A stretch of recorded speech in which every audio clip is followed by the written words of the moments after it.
Hello guys, today we are going to do the Long Walk to Freedom's Nestle Mandela chapter के question answers. तो बच्चों शुरू करते हैं क्वेश्चन आंसर्स। जो बुक के अंदर क्वेश्चन चैप्टर के अंदर क्वेश्चन आंसर आता है ओरल कॉम्प्रिहेंशंस पहले वह कर लेते हैं बच्चों। तो आइए शुरू करते हैं। Where did the ceremonies take place? Can you name any public buildings in the India that made of sandstone? Ceremonies and function वो कहाँ होते हैं इंडिया के अंदर। और can you name any buildings, और तुम ऐसी कोई बिल्डिंग्स का मकान का नाम बता सकते हो जहाँ सैंडस्टोन जो सैंडस्टोन से बनी हो। Yes of course. तो चलिए आंसर देखते हैं बच्चों। The ceremonies took place in the campus of the Union Buildings of Pretoria. जो सेरेमनीज होती है वह जो प्रिटोरिया की बिल्डिंग्स है वहाँ पर होती है दोस्तों। The parliament house in New Delhi, जो पार्लियामेंट है न्यू दिल्ली का वहाँ पर होती है दोस्तों। The Rashtrapati Bhavan in New Delhi, जो राष्ट्रपति का भवन है दिल्ली में। The Supreme Court of India in New Delhi, जो सुप्रीम कोर्ट है इंडिया का न्यू दिल्ली में। And Madras High Court in Chennai. And most example of India public buildings that are made of sandstone. जो ये बिल्डिंग्स है राष्ट्रपति भवन और सुप्रीम कोर्ट ऑफ इंडिया और Madras High Court in Chennai, ये सब सैंडस्टोन से बने होते हैं। तो आगे देखते हैं दोस्तों question number second. Question number, can you say how 10 May is an atom day in the South Africa? क्या तुम कह सकते हो कि 10 मई जो है वो दिन एटम डे यानी जो वसंत ऋतु का दिन होता है, वसंत का दिन, वो साउथ अफ्रीका में दिन वसंत ऋतु का दिन कैसे है? तो दोस्तों 10 May is an autumn day, जो 10 तारीख 10 मई है वो ऑटम डे ऐसे है in South Africa because on this day there was the largest gathering of international leaders. उसको वसंत ऋतु का दिन इसलिए कहा जाता है क्योंकि उस दिन यहाँ पर बहुत सारी भीड़ इकट्ठी होती है। इंटरनेशनल लीडर्स होते हैं वो सब वहाँ इकट्ठे होते हैं on south Africa soil for the installation of south Africa's first democratic non racial government. जो साउथ अफ्रीका है उसको फ्रीडम स्वतंत्र देश जो हुआ था उसके लिए वहाँ भीड़ इकट्ठी होती है, इसलिए उसको 10 मई को वहाँ पर भीड़ इकट्ठी होती है दोस्तों। और 10 मई को इसलिए ऑटम डे कहा जाता है। Question number third.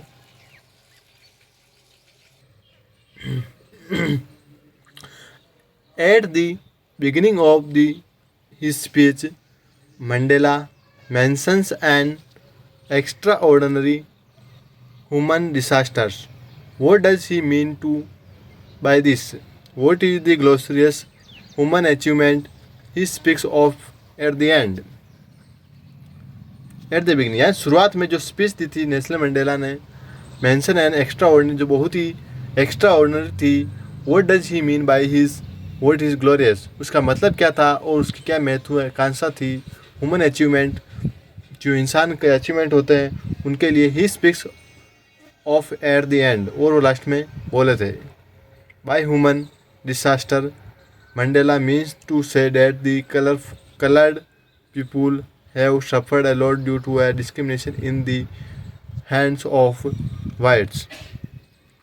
Nestle Mandela ने कहा कि जैसे जो कलर का भेदभाव था उससे गोरे लोगों ने, जो काले लोग थे, उन पे बहुत ही क्रूरतापूर्व व्यवहार किया और उन्होंने बहुत ही डिस्क्रिमिनेशन में, भेदभाव में बहुत सफ़र किया उन्होंने। इट्स सो बहुत ही उनके साथ बुरा हुआ। He considered it a great glorious human achievement. ये उनके लिए फ्रीडम जो मिली वो उनके लिए बहुत ही ह्यूमन अचीवमेंट थी।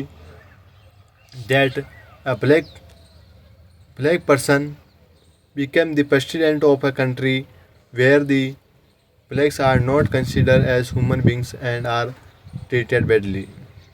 ये उनके लिए बहुत बड़ी अचीवमेंट थी कि जो वहाँ पर एक काला व्यक्ति प्रधानमंत्री बन गया, जहाँ पर व्यक्ति को व्यक्ति नहीं माना जाता था। ये सबसे बड़ी अचीवमेंट थी दोस्तों। तो आगे देखते हैं next question, question number 4। What does Mandela thank the international leaders for? Mandela ना, जो मंडेला जी थे, उन्होंने इंटरनेशनल लीडर्स को क्यों धन्यवाद दिया? Mandela felt privileged to be the host to the nations of the world because not too long ago. Mandela ji को उन्होंने नेशंस का जो अतिथि होता है वह आमंत्रित किया था, तो वह बहुत आगे नहीं गए, बहुत समय नहीं हुआ था कि उनको बुलाया गया था। The South Africans were consider outlaws. He thus thanked all the international leaders for having come to witness his investiture as the president, since this event could be considered as common victory for justice, peace as and human dignity। और उन्हें बहुत thankful international leaders के तहत उन्हें बहुत ही witness मिले, investigates किया president ने बहुत ही। जब वो प्रेसिडेंट बन गए थे तो बहुत सारे लोग इसलिए वहाँ पर इकट्ठे हुए थे। Next question, question number 5।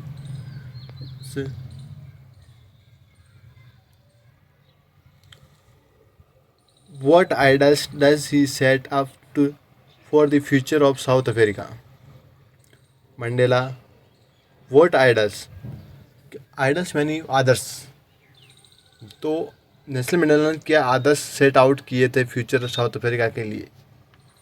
Nelson Mandela set out the idols of poetry, elevation, removal of suffering of people.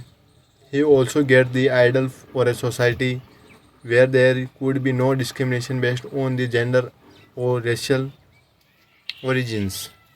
Nelson Mandela ने जो पॉवर्टी थी, गरीबी थी, उसके लिए एक आदर्श बने हुए। उन्होंने जो गरीबी से लोग जूझ रहे थे उनको उन्होंने गरीबी से हटाया। सोसाइटी वेयर दी, और काले और गोरों के बीच जो भेदभाव होता था उनके लिए भी वह एक आदर्श बने। सो दोस्तों, question number 1 oral comprehension next page पे जो होती है पेज नंबर, वो अपन करते हैं। ये जो ओरल कॉम्प्रिहेंशन करा रहा हूँ इनको ज़रूर कर लेना, बहुत ही इम्पोर्टेंट होती है दोस्तों, इसलिए मैं करवा रहा हूँ आपको। What do the military general do? जो मिलिट्री के जनरल थे उन्होंने क्या किया? What has their attitude change and why? उनका एटीट्यूड क्यों चेंज हुआ और उनका एटीट्यूड चेंज हुआ और क्यों? The highest military general of the South Africa, जो सबसे बड़े अधिकारी थे जो साउथ अफ्रीका के generals, defence force and police salute Mandela and pledge their loyalty. उन्होंने मंडेला जी को सैल्यूट किया जो डिफेंस फोर्स थी, और एक गीत गाया उनके लिए। The attitude towards black had taken a great stand instead of arresting A black they salute him. यह बहुत ही बड़ा चेंज था ब्लैक पीपल के द्वारा जो उन्होंने किया। इंस्टेड है जब काले लोगों को पहले अरेस्ट किया जाता था, वो उनको न करके उनके लिए गीत गाया बढ़िया और उनको सैल्यूट किया। ये बहुत ही बड़ी अचीवमेंट थी दोस्तों। Question number 2, why were 2 national anthem संग? 2 राष्ट्रगान क्यों गाए गए? On the day of the inauguration, 2 national anthems were sung, one by the whites and other by the blacks। जो उस दिन समारोह हो रहा था उस दिन 2 राष्ट्रगान गाए गए थे, एक तो गोरे लोगों के लिए और गोरे लोगों द्वारा, एक काले लोगों द्वारा। दिस, यह symbolise the equality of blacks and whites, जो काले और गोरे का प्रतीक था कि अब कोई डिस्क्रिमिनेशन भेदभाव नहीं रहा है। Question number 3, how does Mandela describe the system of government in his country? जो नेल्सन मंडेला था उन्होंने अपनी कंट्री का सिस्टम कैसे डिस्क्राइब किया, कैसे उल्लेख किया इन हिज फर्स्ट डिकेड, पहली शताब्दी में, एंड डिकेड शताब्दी होता है 10 वर्षों का समय डिकेड्स बोलते हैं। इन द फाइनल डिकेड, वो लास्ट के शब्दों में, ऑफ द 20th सेंचुरी। सो इसका आंसर देखते हैं दोस्तों। Answer in the first decade of 20th century, जो शताब्दी का 20वां वर्ष था, the white skin people of South Africa patched up their difference. जो गोरे लोग थे उन्होंने काले लोगों के साथ भेदभाव किया, पेस्ट किया उन्होंने, and erected a system of racial domination against the dark skin people.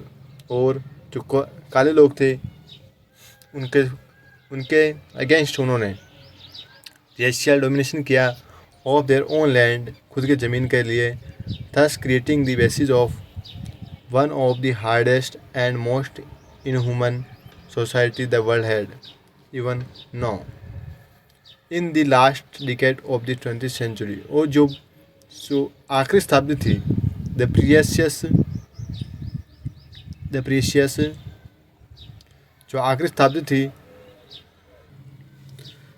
In the last decade of the 20th century, जो आखिरी शताब्दी थी, the precious system had been overturned forever and replaced by one that recognized the right and freedom of all peoples regardless of the color of their skins।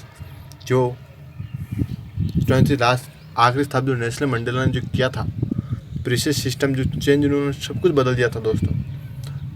गोरों के प्रति काले के जो भेदभाव था उसको बदल दिया था उन्होंने, इसलिए ये बताया गया है।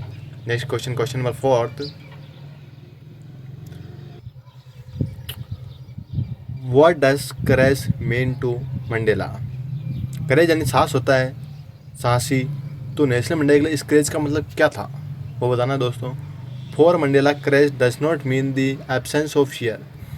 करेज का मतलब मंडेला के लिए ये नहीं था कि डर से बचना, बट है विक्ट्री और फियर, लेकिन डर से जीतना। अकॉर्डिंग टू हिम, उनके मुताबिक, brave mean need not be fearless but should be able to conquer fear। मतलब उनको डर से बचना नहीं था, बल्कि डर से कॉन्क्योर यानी पिट जाना, या फिर बिल्कुल भी नहीं डरना। Which does he think is natural. उनके हिसाब से क्या नेचुरल था, क्या प्राकृतिक था। टू लव और टू हेट, प्यार करना और नफरत करना।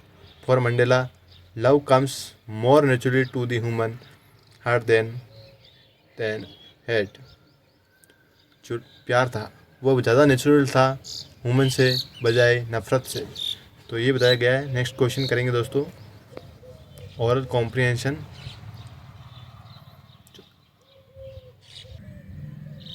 Next question, what twin obligations does Mandela mention. जो ऑब्लिगेशंस थे मंडेला ने कौन से मेंशन किए, क्या थे। Mandela mention that the every man has twin obligations. Mandela ने मेंशन किया है कि एवरी मैन, सब मैन के पास ट्विन यानी 2 ऑब्लिगेशंस होते हैं। The first is to his family. 2 obligations होते हैं। जो पहला है कि उसकी family, parents, wife and children, उसके परिवार, उसके पेरेंट्स, अभिभावक, उसकी पत्नी, उसके बच्चे। The second obligation is to his people, his community and his country. और दूसरा जो है उसके लोग, उसकी कम्युनिटी और उसका देश। Question number 2, what did being free mean to Mandela as the boy and as a student. How does he contrast this transitory freedom with the basic and honourable freedom. इसका आंसर पड़ता है दोस्तों, what did being free mean to Mandela. Mandela के लिए क्या free था। As a boy, लड़के के मुताबिक, एज ए स्टूडेंट और विद्यार्थी के मुताबिक। How does he contrast this, उन्होंने कैसे कॉन्ट्रास्ट किया transitory freedom with the basic and honourable freedom. So इसका आंसर पड़ता है, आंसर इज वेरी